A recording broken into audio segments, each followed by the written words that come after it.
Hello guys! Let's continue with the next part of this amazing historical story, completely reworded for a fresh experience while keeping every single detail intact. The reason for which he gave these orders was the following. He hoped that the messenger from Sardis, seeing such a great amount of grain piled on the ground, and the entire city given over to celebration, would tell Alyattes about it. This turned out exactly as he expected. The messenger saw the whole thing, and when he had delivered his message, he went back to Sardis. This one event alone, as I understand it, brought about the peace that followed. Alyattes, who had thought there was now a great lack of grain in Miletus, and that the people were worn down to the last bit of suffering, when he heard from the messenger on his return from Miletus news so opposite to what he had expected, made an agreement with the enemy. By this agreement, the two nations became close friends and allies. He then built at Assasis 2 temples to Minerva instead of 1, and not long after recovered from his sickness. These were the main events of the war which Alyattes fought with Thrasybulus and the people of Miletus. This Periander who warned Thrasybulus of the oracle was the son of Cypselus and the ruler of Corinth. In his time a very amazing thing is said to have happened. The Corinthians and the Lesbians agree in their story of the matter. They say that Arion of Methymna, who as a player on the harp was as good as any man alive at that time, and who was, as far as we know, the first to invent the dithyrambic style, to give it its name, and to perform it at Corinth, was carried to Taenarum on the back of a dolphin. He had lived for many years at the court of Periander, when a strong wish came upon him to sail across to Italy and Sicily. Having made much wealth in those parts, he wanted to sail back across the seas to Corinth. He therefore hired a ship, the crew of which were Corinthians, thinking there was no people in whom he could more safely trust. Going on board, he set sail from Tarentum. The sailors, however, when they reached the open sea, made a plan to throw him overboard and take his riches. Discovering their plan, he fell on his knees, begging them to spare his life, and telling them they were welcome to his money, but they refused. They told him he must either kill himself right away, if he wanted a grave on the dry land, or without any delay leap overboard into the sea. In this terrible spot, Arion begged them, since such was their wish, to allow him to stand upon the back part of the deck, dressed in his full performance costume, and there to play and sing. He promised that, as soon as his song was ended, he would end his own life. Delighted at the thought of hearing the very best harp player in the world, they agreed, and moved from the back of the ship toward the middle of the vessel. Meanwhile, Arion dressed himself in the full costume of his art, took his harp, and standing on the back deck, sang a special song. When his song was finished, he threw himself, fully dressed as he was, headfirst into the sea. The Corinthians then sailed on to Corinth. As for Arion, a dolphin, they say, took him upon its back and carried him to Taenarum, where he went on to the shore. From there he went on to Corinth, still in his musician's clothes, and told all that had happened to him. Periander, however, did not believe the story, and put Arion under watch to stop him from leaving Corinth, while he waited with concern for the return of the sailors. On their arrival, he called them before him and asked them if they could give him any news of Arion. They replied that he was alive and well in Italy, and that they had left him at Tarentum, where he was doing fine. At that moment, Arion appeared before them, looking just as he did when he jumped from the ship. The men, shocked and caught in their lie, could no longer say they were not guilty. Such is the account which the Corinthians and Lesbians give. There is to this day at Taenarum an offering of Arions at the holy place, which is a small figure made of bronze, showing a man sitting upon a dolphin. Having brought the war with the Milesians to an end, and ruled over the land of Lydia for 57 years, Alyattes died. He was the second ruler of his house who made gifts at Delphi.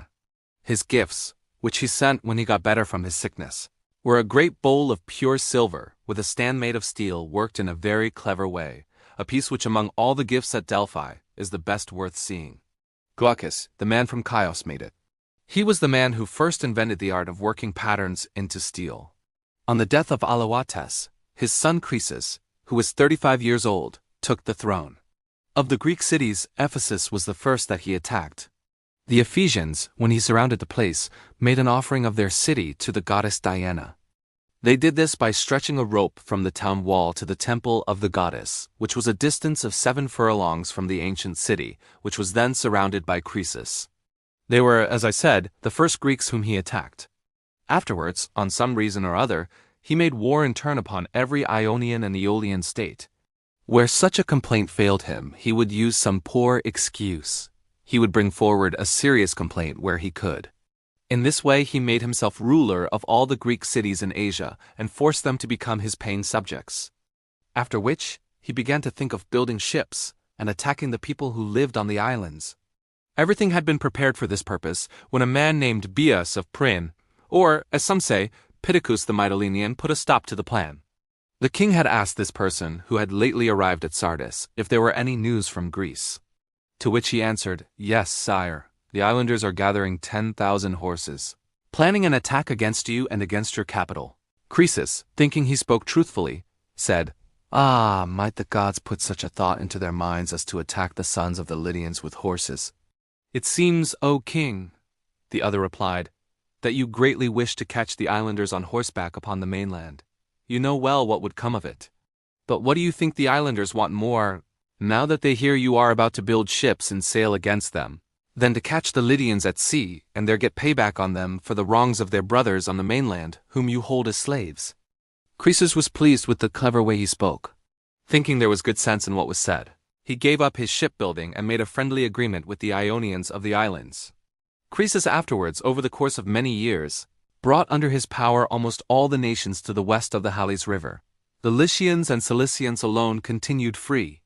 All the other tribes he defeated and held under his rule. They were the following: the Lydians, Phrygians, Mysians, Mariandynians, Chalybes, Paphlagonians, Thynian and Bithynian Thracians, Carians, Ionians, Dorians, Aeolians, and Pamphylians.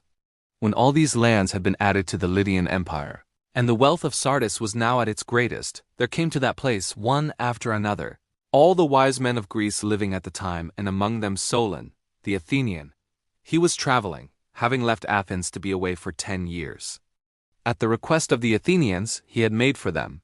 He said he wished to see the world, but really he wanted to avoid being forced to change any of the laws, which, without his agreement, the Athenians could not change them, as they had bound themselves by a serious promise to be governed for 10 years by the laws which Solon had set for them. For this reason, as well as to see the world, Solon set out upon his travels. Croesus received him as his guest and had him stay in the royal palace. In the course of these he went to Egypt to the court of Amasis, and also came on a visit to Croesus at Sardis. On the 3rd or 4th day after, he told his servants to take Solon through his treasure houses and show him all their greatness and splendor. When he had seen them all and had looked at them as much as time allowed, Croesus asked him this question: "Visitor from Athens, we have heard much of your wisdom and of your travels through many lands, from love of learning and a wish to see the world.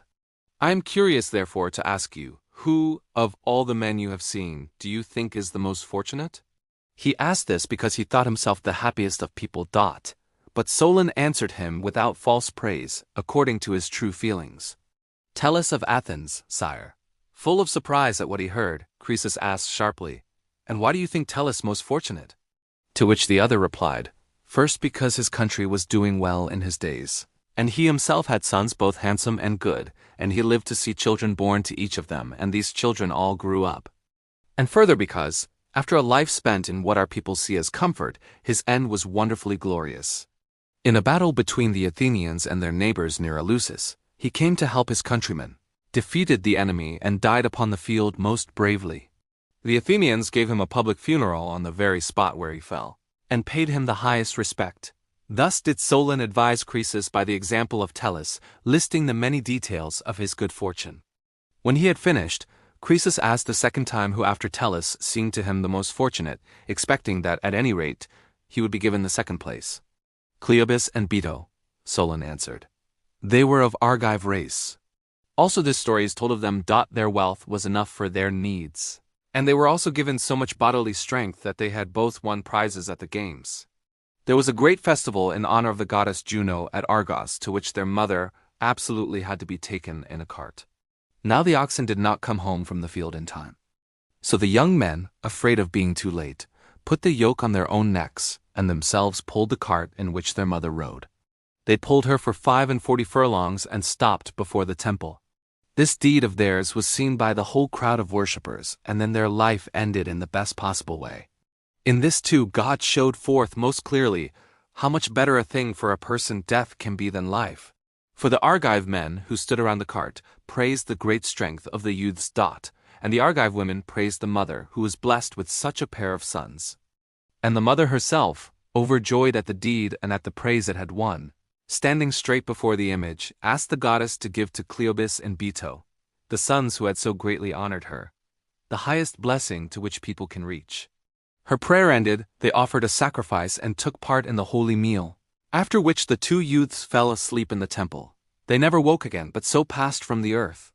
The Argives, seeing them as among the best of men, had statues of them made, which they gave to the holy place at Delphi.